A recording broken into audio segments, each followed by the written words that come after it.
So I'm a huge fan of Tom King. He's really the only writer at DC right now that I'm collecting pretty much everything he's buying, which isn't a lot. Right now, he's working on The Human Target. He's got another series that's coming up that looks exciting. Not only do I buy the comics when they come out, but most generally I'll buy the compilation, whether it's deluxe edition or just a regular hardcover edition. Um, so, what better way to honor uh, possibly my favorite writer right now than to talk about a series that he did that I absolutely despise, and that's Heroes in Crisis. So you can see here the first issue. DC does this sometimes. I don't know why, but it includes an extra cover on here that you could create your own cover if you want. So that's what you're into. Um, Heroes in Crisis, a very polarizing series. Um, a series that I watched the reviews continually erode, and they were still overly generous. So when this came out after Miracle Man, I'm going to try to keep this at 10 minutes and stop, and then probably do another one or two videos. But this came after Mr. Miracle, and that was a really well regarded series. I loved it. And between that and Heroes in Crisis, I actually had the opportunity to meet Tom King at a signing. And I believe I was last in line at that point, so I got to spend just a couple minutes uh, talking to him and saying how I was excited about Heroes in Crisis. But honestly, I was a little perplexed by the premise of Heroes in Crisis. So Tom King has had some issues with, I guess, some emotional problems. Uh, I believe he served in the military. I'm not sure if he struggled with PTSD, but he had some other issues in his life. So this was something I guess that was important to him to deal with emotion, emotional issues with the in the DC universe. So basically, what we discover in Heroes in Crisis is that pretty much all the heroes are suffering from mental problems, PTSD in their fight with supervillains and crises and stuff like that. Okay, not the funnest of topics. I think about it like a James Bond movie where we discover that James Bond, his liver is failing and he has multiple STDs. Um, More grounded in reality, not the funnest. Now, I think the problem is King went with every hero has mental problems, is struggling to deal with what they've gone through, and it's, I think, way overboard. So basically, the heroes will go to a place called Sanctuary, and there's two different mechanisms they use for treatment.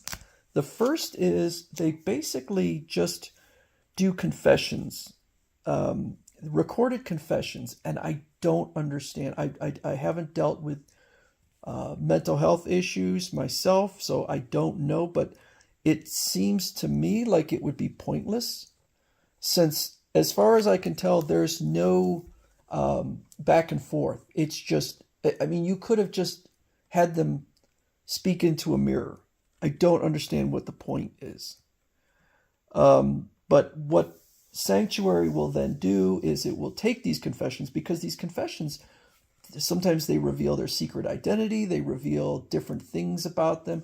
So they are taken and they are, quote, immediately deleted, broken, and scattered. So why did they record them in the first place? If they're going to immediately destroy them, why record them? It makes no sense. The second treatment is it will create simulations, I guess kind of like a VR room or something, like a super simulation, like Star Trek Enterprise, or what was it, the Next Generation, where they had the holodeck. And then you can play out whatever simulation you want. So Blue Beetle, or I'm sorry, um, what is it? Booster Gold would do a simulation where he beats up himself. Okay, whatever. Various weird scenarios would play out. I don't understand what this was supposed to do, what the point of it all was. At one point, Hal Jordan, so it shows like single frames or multiple frames of heroes doing their confessions. Hal Jordan at one point confesses that he doesn't know what will is, like willpower. Really? Really? Maybe look it up in the dictionary. That's supposed to be his whole thing, is willpower, but it's the driving force behind his ring. Stupid stuff. So basically what happens is there is several dozen, over a dozen heroes are killed. And they're trying to figure out who killed these heroes at Sanctuary. The problem is that what Tom King does is he creates a situation. This is kind of like the worst type of murder mystery, where the person who killed them couldn't possibly be the person who killed them. So I guess it's just not a murder mystery. But so if you're trying to figure out at home who the killer is, don't bother. Now, it seems to point to either Harley Quinn or Booster Gold. And I'm pretty sure you even see Harley Quinn literally killing people. And yet it wasn't Harley Quinn. So again, Tom King sets it out so it can't possibly be the person who it turns out it is. So this is where I'm going to get into spoilers. And so I don't recommend this series, but if you want to see it and not get the reveal, here goes. The person who killed them all was Wally West.